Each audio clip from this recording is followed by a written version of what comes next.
Hey guys, welcome back to more Karen stories. In this video, an insane neighbor broke into my house to shower. When caught, she absolutely rages and insists that she has a right to be on my property. Let's dive right into the video. When I was just 5 years old, we were forced from our home, though I did not come to understand the situation until much later on. I was originally told that they wanted to follow the American dream. While it was partially true, it was only the spin my parents put on it to hide the war they wanted to escape from. Well, when we were finally accepted into the country, we settled in a very small town, and I grew up knowing no one else that looked like me. Time at school over the years was a constant struggle, as I was a target easily singled out for bullies and hurtful stereotypes. It didn't help either that I started my education in the 4th grade. While other children were becoming friends over recess or the weekend, I was forced to study hard just so I could keep up with my year. 9 years later, I squashed all doubts when I not only passed my final exams but excelled at them, also becoming the year's valedictorian. After careful consideration with my parents, my teachers and myself, I enrolled at a close college to major in accounting with a minor in business. My parents were so proud when I got my acceptance letter,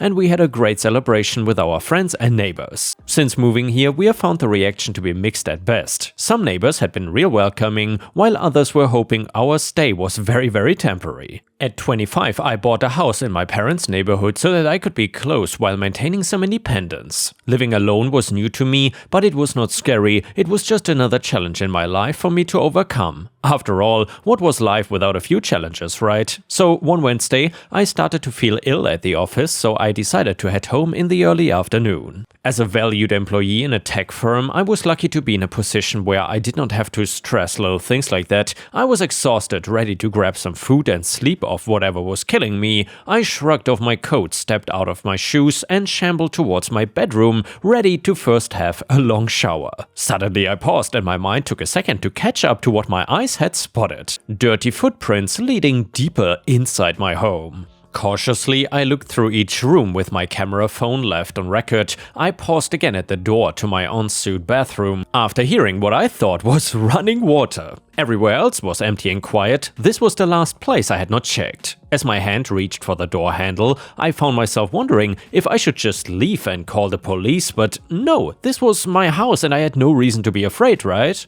With a bit more force than I intended, the door swung open and I found someone was already using my shower. I was not sure they heard me at first. The woman inside the shower continued to wash herself, and in embarrassment, I looked away while also pointing my camera phone away. I raised my voice in alarm, and this time they responded. The woman was neither embarrassed nor scared. They were furious at the interruption. "The hell do you think you're doing?" she yelled. "You gonna stand there all day, you perv?" I quickly left the room as my mind began to race. A stranger was in my house, they were in my shower. What the heck should I do? I thought about calling my parents or the cops, but then considered the hassle of it. Some small part of me still hoped that I could just get her to leave peacefully. Fat chance. A minute later, I heard the water shut off, so I caught my breath and opened the door again. The woman was now wrapped in one of my nice towels with what I assumed were her clothes on top of my laundry pile. Before I could begin to speak, she walked past me and stopped in my bedroom. She began to rifle through my drawers, cupboards, and wardrobe as she made small remarks and facial expressions to herself. "Geez, would you look at the size of this wardrobe? When did America give the terrorists the nicer houses?" she said aloud as she reached in. "My family are not terrorists," I called back to her. She spun around surprised and then glared daggers at me. "You cannot fool me. You people are all the same, worming your way into my country. A disgusting foreigner like you doesn't deserve such a beautiful house." I gritted my teeth in anger. My family and I had met people like this before,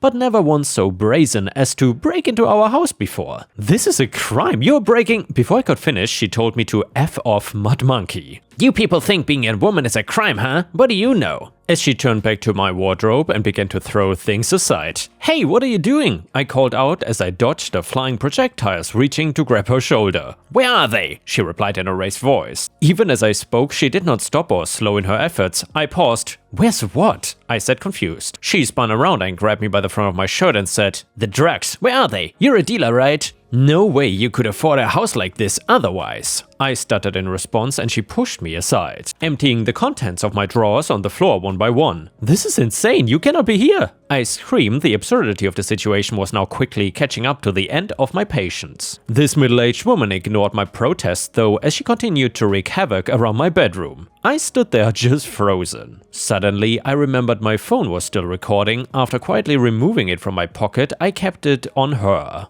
A few more insults and empty drawers later, she finally noticed. "You recording me? The cops are on my side. They are proud Americans like me. They don't want your kids selling drugs to our kids either." Undeterred by the proof of her crimes, she moved out into the hallway and seemingly towards the next room that she wanted to destroy. Fine then. I will call the cops, then we'll see. I shout to the hallway. I hear her footsteps stop before storming back to the doorway. "Go ahead, I'll expose you, your friends, your neighbors, everyone here is gonna know who you really are." I could not stop her, that much was clear, and while part of me was starting to wonder, I still called the police and hoped that they were not really gonna be like her. I waited patiently, or as patiently as I could. This strange racist woman was still in my house, insulting me and destroying my property. I was surprised that she didn't back down when I threatened to call the police, but as I heard a knock at the front door, I readied myself to find out which of us would now be arrested. Taking advantage of my hesitation, the woman darted forward and made it to the front door first, opening it to let them in. The man stepped inside and looked around, unsure who he should be directing his attention to.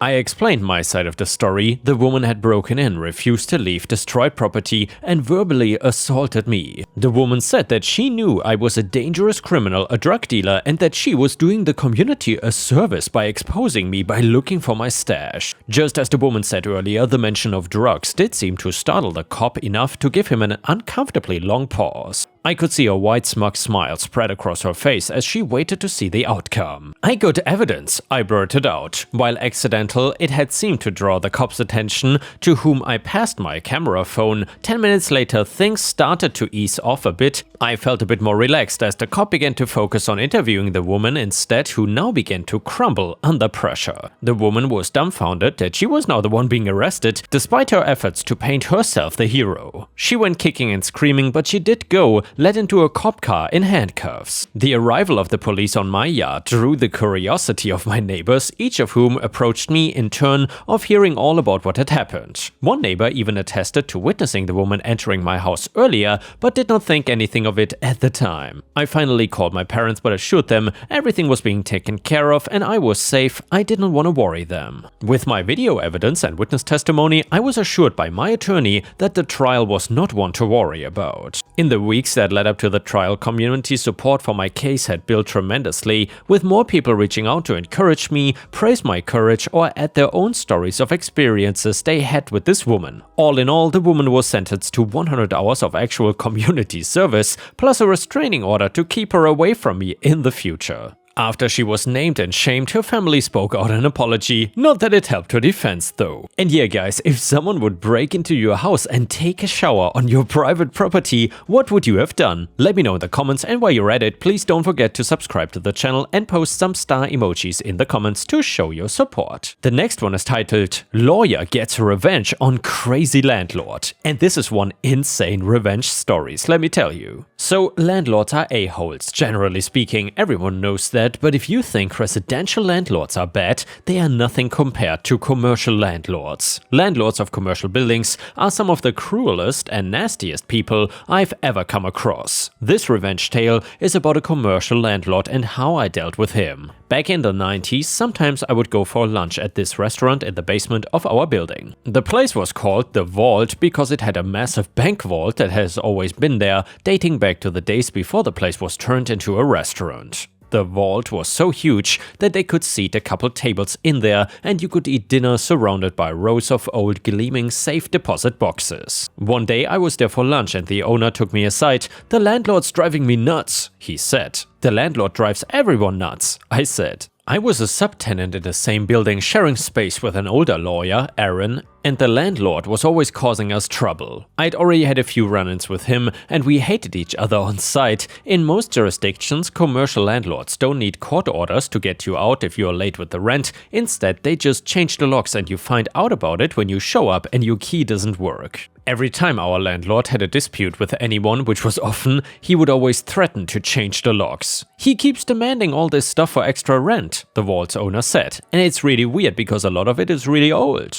The restaurant owner showed me a letter the landlord had served on him earlier that day. I looked over the demand and read a list of expenses for snow removal and parking lot repair and common area flooring and all kinds of crap going back years. I read it all the way to the end, and there it was, the usual clause saying that he was gonna change the locks if the tenant didn't pay this and do that. From the wording of the demand, it looks like you've been fighting a while. Why did you wait before consulting a lawyer? I asked one of the lawyers I know and he said it's hopeless. He told me the lawyer's name. It was a guy I knew with a crappy real estate practice who had resorted to taking little legal aid cases to keep the lights on when the market tanked in '89. You do something to make the landlord hate you? I asked. Because this is a bit over the top even for our a-hole landlord. He knows I'm moving the restaurant and I think he's trying to grab as much money as possible before I go. Also, he's giving me grief over the vault. He won't let you take it with you? Are you kidding?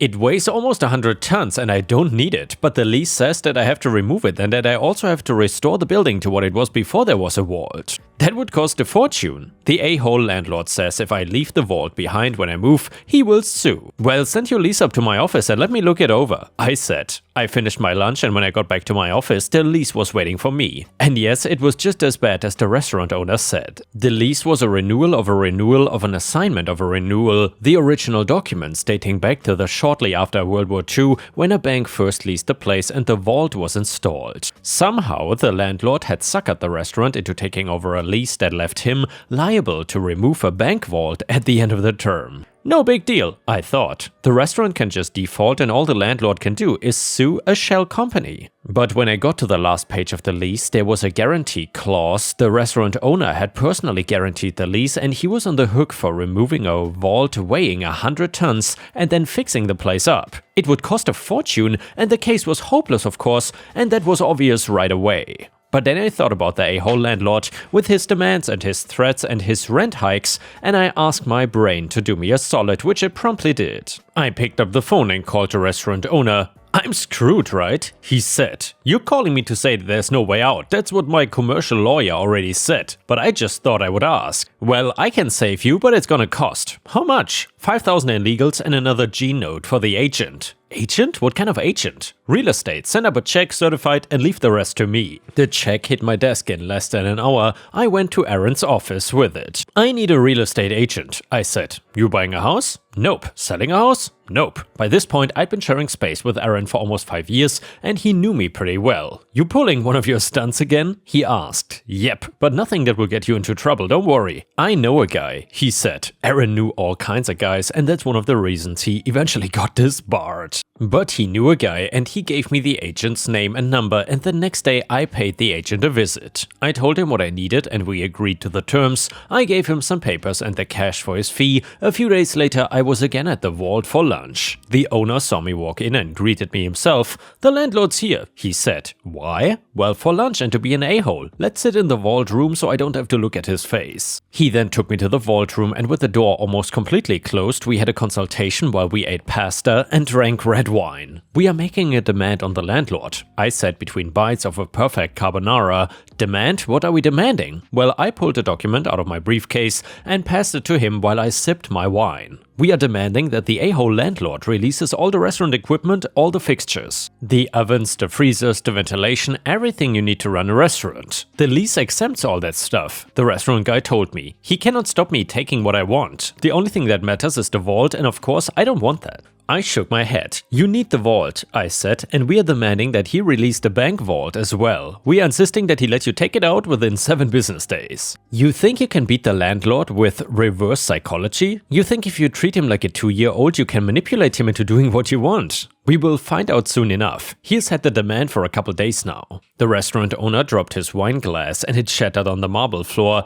"You already gave it to him?" the restaurant owner said. He got up, swung open the vault door, and called for the waiter to clean up the mess. "Let's see what the landlord has to say," I told him, and we walked over to the landlord's table. The landlord was a big beefy man with a big appetite. He sat alone eating a rack of lamb wolfishly with his hands. "My client needs an answer today," I said. The landlord looked up at me as he chewed noisily. "I'm the vault's lawyer." I said. I gave you a demand the other day. My client needs an answer right now, and he needs the vault for a new place, and he's gotta make arrangements. Your client can forget about the bank vault, he said, wiping his massive greasy hands on an already soiled napkin. But you cannot do that, I said. My shock was faint, but the restaurant's owner's jaw dropped for real. The landlord laughed at us. I'm the landlord, I can do what I want. Well, I'm gonna need that in writing because my client might sue, I said. Sue all you like, the landlord told me. Sue until you're blue in the face. He told me that I would have a formal response by day's end, and then he told me to go away and let him finish his lunch. When the letter arrived from the landlord claiming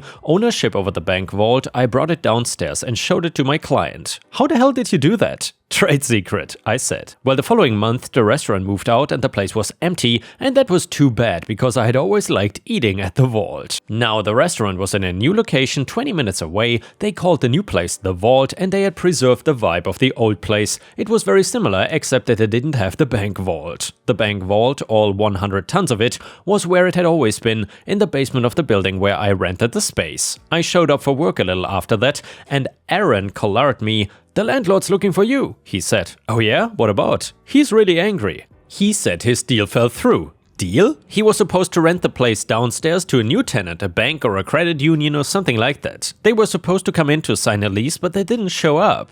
And what's that got to do with me? I said to Aaron, and I said the same thing again to the landlord when he managed to track me down a couple days later. I know you were behind this, he said, his jowls quivering. I know it was you. That offer from the agent, it was all BS, just a trick to make me keep the vault so that your client could sneak out of the place and leave that damn bank vault behind. I'm gonna sue. If you're looking for counsel, I think I'm going to have to declare a conflict. I'm gonna sue the restaurant and that agent, and I'm gonna sue you. He then stormed off, but the landlord did not sue, and of course he didn't. He did not have a contract to sue on, only a vague letter of intent that I had drafted, enough to hook a greedy landlord who was used to having his way. The offer he had received was non-binding, incapable of acceptance without the signing of a formal lease, which of course never got signed. When I left Aaron's place a year later, the downstairs was still unoccupied, with a "sad for rent" sign sitting in the window, starting to look faded. And the next one is an XXL Am I the A-hole story. So my siblings and I inherited money from our grandfather when he passed away. Our dad was the administrator, and he was not super strict and let us have access to it for practical things. I convinced my dad to let me have some of it early to buy a condo. It was a 3-bedroom, 2-bathroom condo, and the price was amazing and very close to the university. After I bought it, my 2 best friends moved in with me and paid rent, and we lived there until we graduated grad school. I ended up getting married and then moved away. I've rented it on and off, and family has lived there as well while attending university. I have 3 full siblings, and 2 blew through the money in a few years and made very poor decisions. When the virus happened, my brother and sister-in-law went through some very hard times. They asked me if they could move into the condo until they could get back on their feet and save money. I agreed, but told them my rules: the master bedroom was mine and I could show up at any time. I did not want to get any emails from the HOA, we were good. I'm now getting divorced and share a 50-50 custody with my ex. So I got the option of working remotely or going into the office. 1 week a month when my daughter is with her dad, I've been flying back home and staying at the condo. I have felt a strong desire to be with my friends and want to spend more time with family. Here's where the issue is though, I sometimes drop in last minute. On a whim, I catch a direct flight back home and just show up. This has started to annoy my sister-in-law. She gets even more upset when I invite my friends over and we are drinking in the living room, acting like college kids again. It came to a head last weekend where she confronted me about how inconsiderate I was. She said it was rude not to give notice of when I was showing up and asked that I let her know a week in advance. She also said that she didn't want my friends hanging out more than once a week and needed to be gone by 11 p.m. Here is where I might be the a-hole. At first I laughed and then I got mad. I ripped into her and asked her who the F she thought she was. I reminded her that I was the owner of the condo and that she had absolutely no authority to be laying out rules, especially when she was not paying for crap. I told her if she ever came at me like that again, I would toss her out on her ass, and if my brother felt the same way, he could leave with her. My brother confronted me and told me that yes, the place was mine and they were guests, but as a courtesy, I could give them some notice, and having my friends over was also inconsiderate without notice. I told him no, and he called me an a-hole. My friends and I are not loud, by the way. Sister-in-law is very religious and is upset because we drink and have very adult conversation that offend her. So Reddit, judge me, am I the a-hole? By the way, brother and sister-in-law don't pay any of the bills, they are in my name, they have lived in the condo since April 2020. I would have to serve them with a notice to vacate if they refuse to leave on their own. And yeah, ripe stars, let me know in the comments what you think about this. Is OP the a-hole here or not? Someone on Reddit said, everyone sucks here, yes they are not paying anything, but for decency's sake you could tell them a couple of days or whenever you know that you're coming over and having guests. A week is a bit much maybe, but it's not like they are asking for veto power, just a heads up. As for the guests, you say in one paragraph that you act like college kids and the next that you are quiet. Which is it? If it's a weekday, then I think the request to tone it down after a certain hour is just fair.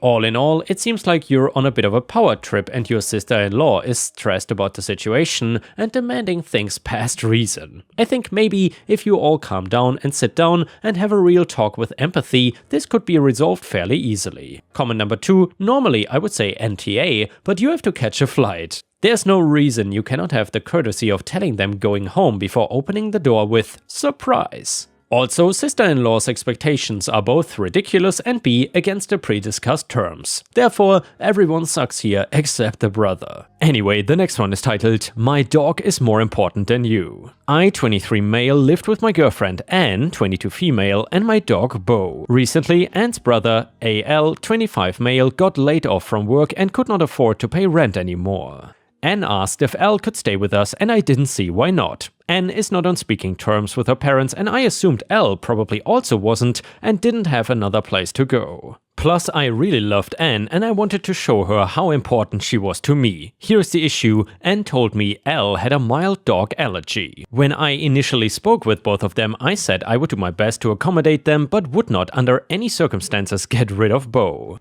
Both understood and L said his allergy was not too bad. L moved in and to be honest he was not a great roommate. He did not seem to be in a hurry to move out as he spent most of his time sleeping and playing video games instead of looking for work. He did not pitch in for chores and let laundry pile up in his room and then acted confused when I told him he had to do his own laundry. He ate the food we cooked but did not help with cooking or buying groceries. The worst is he ordered lots of fast food for himself and left wrappers, bags and old food in his room, which made the whole apartment smell bad. After a month or so, L said his allergies were getting worse and asked me to consider putting Bo in a shelter. I said absolutely not, but Anne said we should consider getting rid of Bo to accommodate her brother's needs. I said no and we would not be discussing this further. She called me the a-hole for choosing my dog over my family, and that is when I snapped. I said L is not family and has been nothing but a hassle for the past month and that if she wants to babysit her older brother, she can find her own place. She has no legal right to stay here because my name is on the lease and I pay rent. Anne is in grad school and does not make enough money to afford a decent apartment on her own. She tried again to convince me that I should prioritize L over Bo, so I gave her an ultimatum. Either L is gone in 24 hours or I kick both of them out. Bo stays no matter what. Both have since moved out and while Anne and I are not officially broken up, I have not heard from her in a few days. I know this may sound harsh, but Bo is my family. He has been with me through some of my hardest times and he is a rescue, which means he was already abandoned once and I will not let that happen again. I feel nothing for Elle, and while I thought I loved Anne, her willingness to get rid of someone I love as much as her made my feelings change. When I explained this to my parents and sister, however, they said I should have at least considered getting rid of Bo to accommodate Elle and that they could even take care of Bo themselves so he didn't have to go to a shelter. They said if I saw Anne as family, which I did at one point, I should be able to make sacrifices. But that was a sacrifice I was not willing to make. Does that make me the a-hole? Edit, I realized I used both Amy and Anne for my girlfriend's name. None of them are her real name, sorry for the confusion. Update, holy crap, I was not expecting this. Thanks for the support, a lot has happened in the past couple of days and I want to share that with you. So first, I officially broke up with Anne, my parents have since apologized to me. Apparently they did not realize the extent of my living situation with Anne and Elle and thought I would only be getting rid of Bo for a few weeks. They even gave me money for changing my locks and installing a fancy security system. Lastly, this whole experience made me think there are many dogs out there who have been cast aside for reasons similar to this, so not only am I keeping Bo, but I'm planning on adopting a second dog from a local shelter. My next girlfriend will be told upfront that I'm a dog over SO kind of guy. And the user in the comments said, not the a-hole, everything you said was accurate, honestly, you are all not together anymore. Kicking her out was breaking up with her, and good for you. She is clearly heartless to consider putting your dog in a shelter for a lame roommate who could have taken an allergy pill. And another commenter said, not the a-hole, if she loves you, she would have never asked you to get rid of your dog. She is prioritizing her brother over you and your feelings, you're probably better off just moving on and finding someone else who wants the same things out of life. And by the way, your family is also wrong and I'm honestly not sure why they would take her side. Some people just don't care as much about animals, which is very sad. Animals are better than most people I have met. And yeah, Ripe Stars, let me know in the comments what you think about this. Do you agree with OP and the commenters, or do you think that OP is the a-hole? Let me know in the comments. And with this, we have reached the end of the video. Thank you so much for watching, and please don't forget to check out my playlists for more awesome videos. Also, if you haven't already, I would very much appreciate it if you could subscribe to the channel and turn on the bell to not miss any videos. Thank you so much, I will see you again tomorrow. And yeah guys, with this we have reached the end of the video. However, if you cannot get enough of my content, please don't forget to subscribe to the channel to not miss any of my daily uploads, and also check out my podcast by searching for Ripe Stories on Spotify, Amazon, Audible and other podcast platforms. You will often find exclusive episodes and early access to new content. Furthermore, please check out my Patreon by going to patreon.com/ripeyoutube or my YouTube membership program for even more exclusive stories. Thank you so much and I will see you again tomorrow.